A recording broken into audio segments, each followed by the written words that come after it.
Hi, welcome back to Stuff About Tutorials. Today we're talking about how to unfollow someone on Pinterest.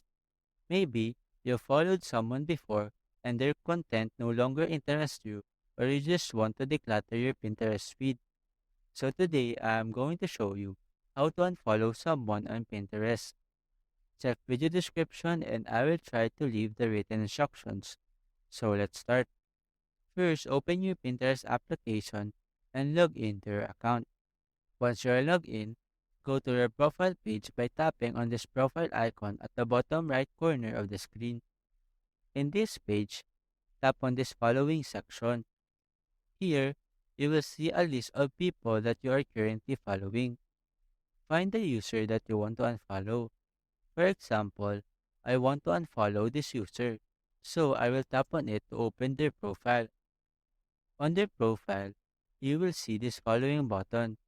Simply tap on this button to unfollow them. After that, you now have successfully unfollowed this user on Pinterest. You will no longer see their content in your Pinterest feed and you will no longer receive notifications from them. There you go.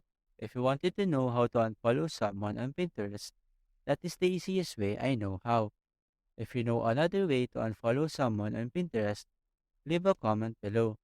Also, be sure to subscribe for more videos.